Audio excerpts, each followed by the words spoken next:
Pessoal, estou aqui com a doutora Flávia Roberta Neri, ela é psicóloga especialista, perita forense, e ela vai nos esclarecer alguns pontos importantes. Tivemos recentemente essa notícia publicada em diversas mídias que o policial matou a sua ex no dia do divórcio, matou um colega de serviço e ainda se suicidou. É um caso trágico não só para a polícia de Alagoas, mas para todos os policiais que estão atuando, sejam policiais militares, policiais civis, técnicos científicos e também os agentes de segurança.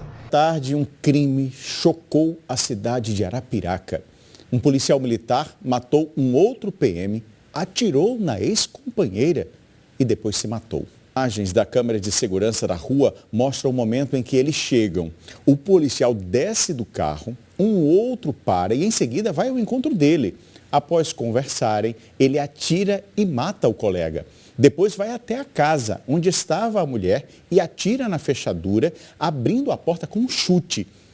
Pouco tempo depois, a mulher sai correndo pela rua. Segundo a polícia, ele se matou dentro de casa depois de atirar na mulher. Baleada na cabeça, ela foi socorrida e levada para a unidade de emergência do Agreste. O motivo do crime seria que ele não se conformaria com a medida protetiva. E aí, esse fato trágico nos traz um alerta para todo o Brasil. E essa é a pergunta que eu faço para a doutora Flávia Roberta Neri, especialista. O que está acontecendo com os policiais? Doutora, existe ansiedade, depressão? Existem alguns sinais de alerta nesse caso? Olá, Rodney, tudo bem? Espero que esteja tudo bem por aí. Então, com relação a esse assunto, eu acho que vem já, sendo bastante falado tudo que se trata da área de segurança pública, onde acontece esse tipo de situação, independe do estado e da corporação. Mas é óbvio que acontece, Ansiedade e depressão, hoje em dia é considerado como se fosse um mal do século. E principalmente na área militar, existe, eu acho que um déficit muito grande de atenção para com a corporação, Então é importante que estejam alertas para que essas coisas não venham a acontecer com um incidente maior, E por acaso, doutora, esses casos, por exemplo, a ansiedade, a angústia, a depressão, dizem que é hoje que a ansiedade é você trazer o futuro para o presente e a angústia é você voltar ao passado. Então, eu pego uma moeda, são duas faces da mesma moeda que acaba afligindo os policiais.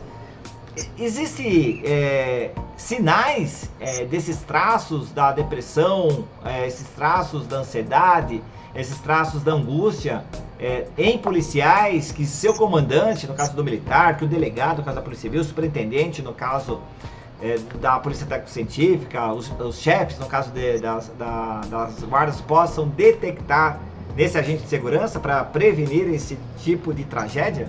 Então, os traços e os sinais são exatamente essas consequências, porque infelizmente não existe uma prevenção, para que esse tipo de situação venha a acontecer.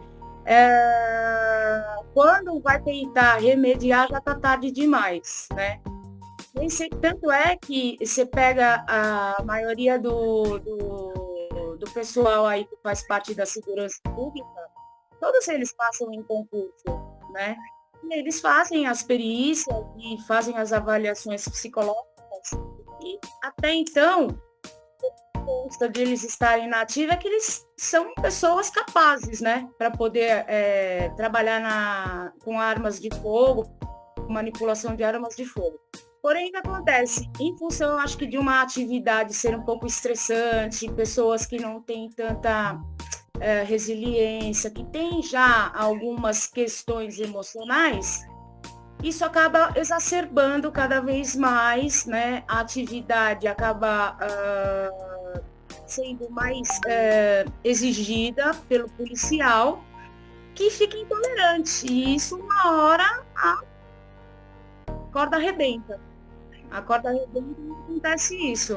Sabe que a atividade, o ser humano vive num mundo dinâmico e a psicologia, ela sempre traz a dinâmica do contexto.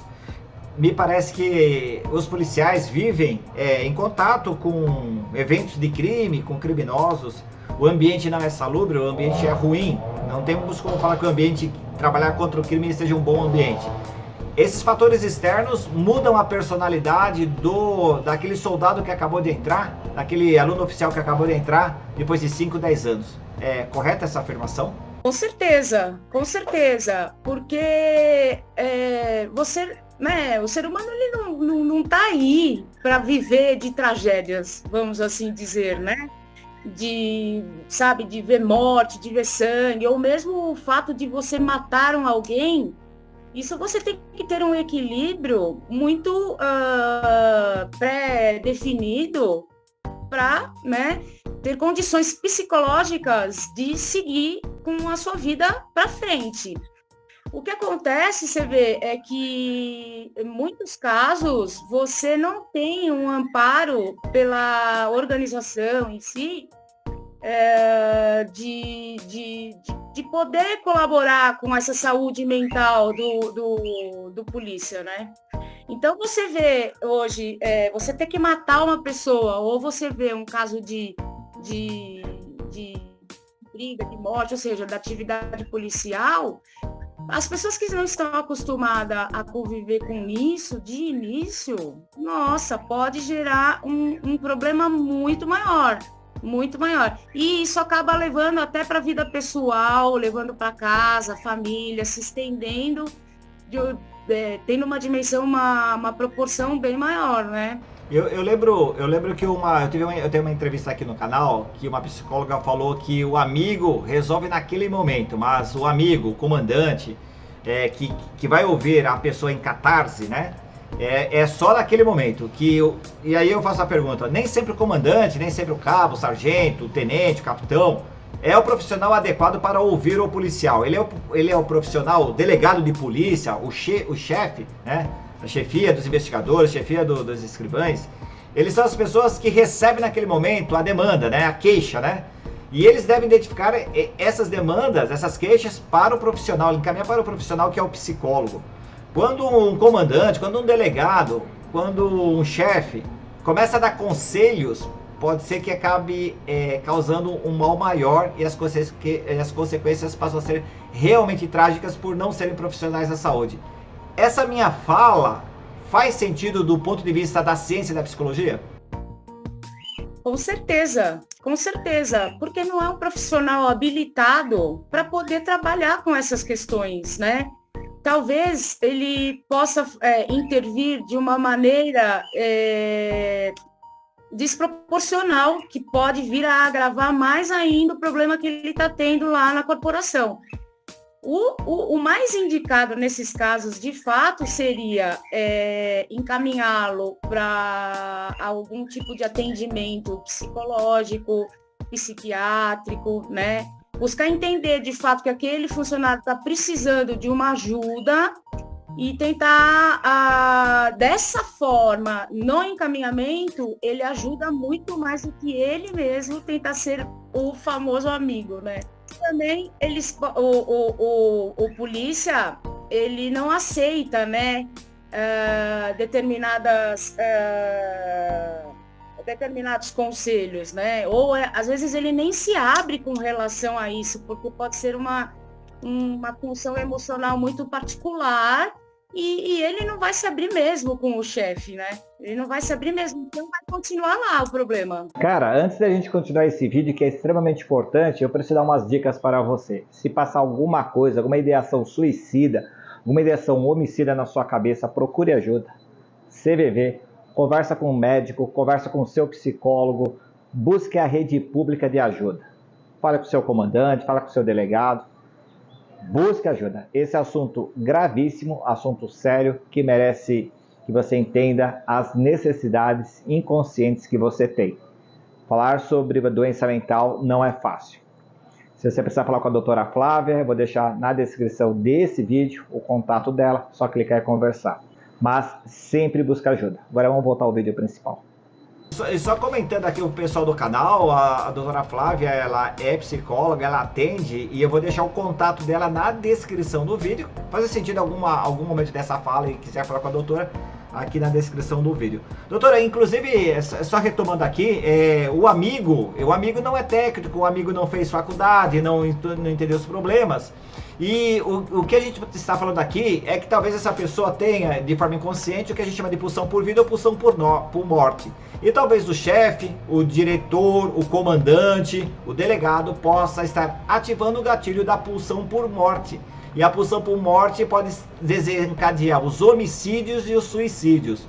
Faz sentido isso do ponto de vista psicológico, do que acontece, o que pode estar acontecendo nas corporações? Com certeza, total, absoluta. Porque, como eu te falei, né, quando eles são aprovados no teste psicológico, quando eles entram para a área da segurança pública, eles têm um perfil psicológico, né?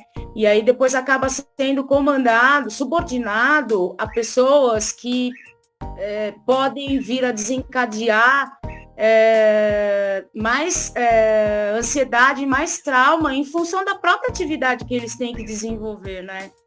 Então, às vezes, a atividade pode mudar também, né? Pode ser uma coisa mais tranquila no início e de repente, se deparar com uma operação que tenha que ser um pouco mais, vamos assim dizer, agressivo. E isso, dependendo do que o profissional está passando, pode ser prejudicial demais. Eu sempre penso que o ser humano é uma esponja, né? A gente vai retendo as informações, mas uma hora a esponja não consegue mais absorver e ela começa a vazar. Então são esses talvez os problemas que os nossos policiais no Brasil inteiro possam estar acometidos. É uma doença invisível, né? Os distúrbios são invisíveis, a doença é invisível, você pode chegar a um nível que é trágico, como aconteceu com o policial lá de Alagoas.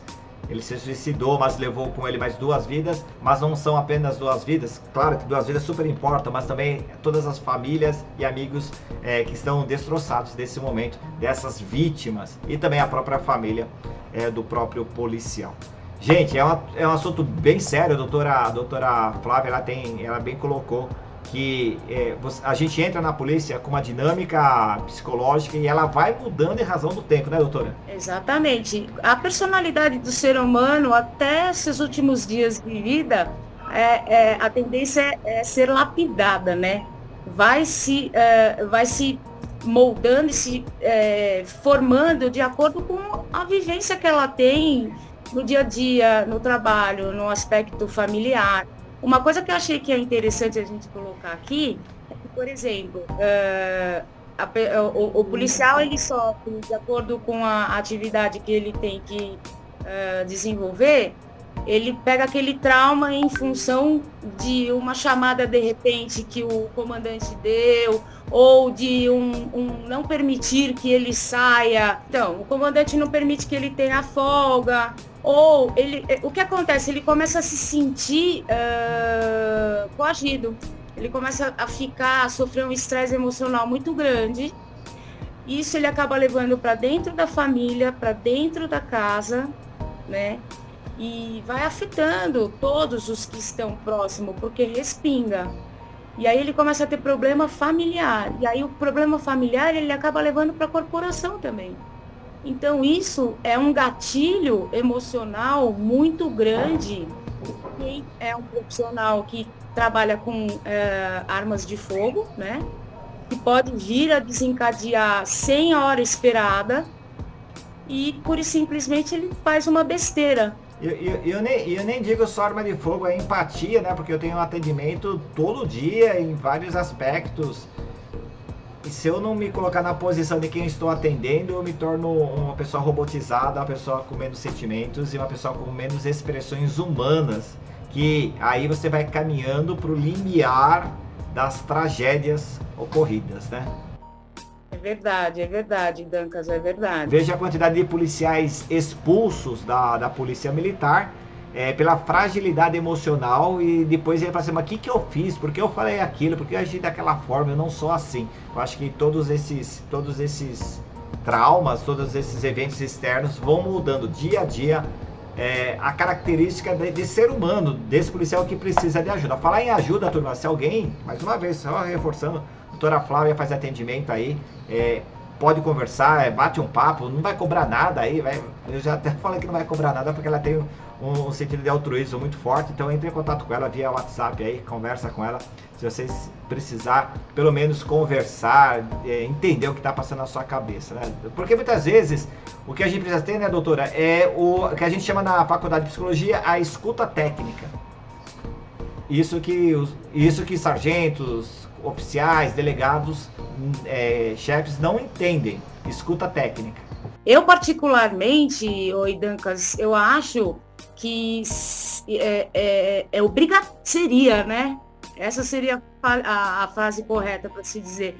Seria obrigatório toda a área de segurança pública trabalhar com atendimento psicológico. Toda a área deveria de ter seu efetivo embasado nesse tipo de dinâmica, né? Porque, como eu mencionei aqui, para você ter um surto, não quer dizer quantos casos a gente já ouviu dizer que a pessoa tem uma conduta ilibada legal, que nunca passou por nada, que não tinha problemas, e do nada a pessoa pega e comete, né, um homicídio e que não venha tirar sua própria vida, né? É a esponja, né, que absorve, está no limiar da ação do gatilho da pulsão por morte, mas esse é um termo muito técnico. Doutora, eu queria agradecer a sua presença nessa entrevista. Já vou deixar os contatos dela aqui embaixo na descrição do vídeo. Pessoal que está interessado, desce aí, se inscreva. Doutora, obrigado mais uma vez por esclarecer um pouco mais sobre esse mistério da ciência da psicologia. Infelizmente, falando sobre um caso trágico que ocorreu agora na Polícia Militar, lá em Alagoas. Obrigado, doutora. Obrigada a você. Boa tarde. Até mais. À disposição. Até mais. Tchau, tchau.